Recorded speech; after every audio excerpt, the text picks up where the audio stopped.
भयं रसोई भूसुर मासु सब द्विज उठे मानि विश्वासु बोले विप्र सकोप तब नहीं कछुकीन विचार जाय निशाचर हो नृप मूढ़ सहित परिवार। जय हिंद साथियों, मैं आपका साथी रघुवंश, केंद्रीय संयोजक, विश्व का सबसे लंबा तिरंगा समिति। मित्रों, आज हम श्री रामचरितमानस की इस चौपाई को आपके सामने क्यों प्रस्तुत किए गए। श्री रामचरितमानस के अंतर्गत श्री रामचंद्र जी के जीवन का आदर्श क्या है, इसको भी समझने की आवश्यकता है। अयोध्या में श्री राम मंदिर की प्राण प्रतिष्ठा हो रही है और श्री राम मंदिर की प्राण प्रतिष्ठा के पूर्व या प्राण प्रतिष्ठा के बाद क्या हम उनके आदर्शों पर एक कदम चल पाएंगे, इसको समझने की बात है। बहुत छोटा वीडियो, इसको सुनने, समझने और सबको बताने का प्रयास करिएगा। ये चौपाई कहने का क्या तात्पर्य है कि एक बार राजा प्रताप भानु ब्राह्मणों को भोज कराए और माया के बस में आकर के वहां पर जब ब्राह्मणों को पता चला कि इनके रसोई में मांस बना हुआ है, गौ मांस बना हुआ है, तो वह तुरंत उठे और उठ करके उन्होंने श्राप दिया। श्राप क्या दिया कि जाय निशाचर हो नृप मूढ़ सहित परिवार। मतलब हे नृप, तुम निशाचर हो जाओ। और कैसे हो जाओ? पूरे परिवार सहित निशाचर हो जाओ। वही रावण फिर बनता है और फिर कुंभकर्ण और पूरी राक्षसी सेना बनकर के तैयार होती है। ऐसा श्री रामचरितमानस में वर्णन है।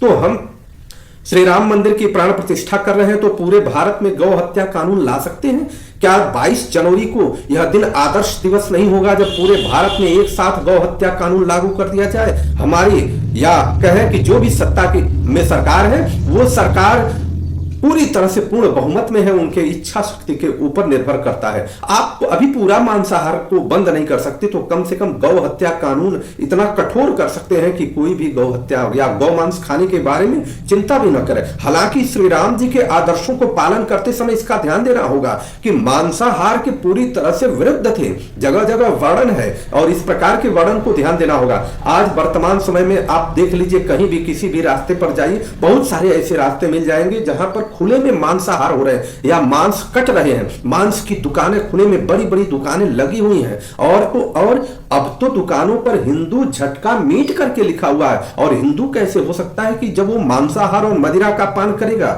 जब तक औषधि के रूप में अगर डॉक्टर बताता है तो उसकी बात कुछ और है, परंतु अनावश्यक रूप से अगर हम मांसाहार और मदिरा का पान करते हैं और हिंदू कहलाते हैं और श्री राम भक्त कहलाते हैं, ये तो हंसी की बात है।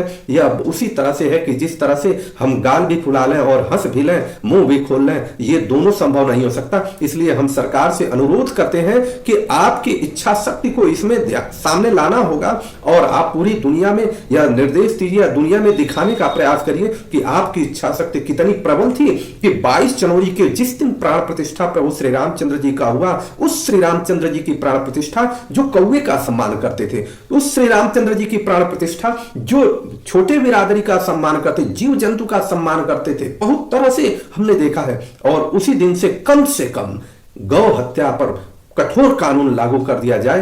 कोई लाइसेंस नहीं, किसी भी प्रकार की वैधता नहीं, और अगर मांसाहार पर बंदी कर देते हैं तो फिर समझिए और भी अच्छी बात है। हालांकि ये मेरा वीडियो सुनने के बाद बहुत सारे ऐसे लोग होंगे जो इनका सेवन करते होंगे, उनका विचार मेरे विरुद्ध होगा और विभिन्न प्रकार की बातों को चर्चा कर सकते हैं, परंतु दुर्भाग्य है इस देश का और इस धर्म का कि जिस धर्म में ऐसे लोग आगे आ रहे हैं, ऐसे लोग पूजे जा रहे हैं कि जो इस धर्म के विरुद्ध ही कार्य करने के लिए आगे बढ़ रहे हैं। शंकराचार्यों की जय हो, जिन्होंने अपनी बात बिना डरे सबके सामने प्रस्तुत किया। हम प्रभु श्री राम के भक्त हैं, भक्त रहेंगे, उसमें किसी भी प्रमाण की आवश्यकता नहीं है, परंतु हमको इस बात का ध्यान देना होगा कि हमें हमारे आदर्शों से कोई विचलित नहीं कर सकता। जय हिंद, जय श्री।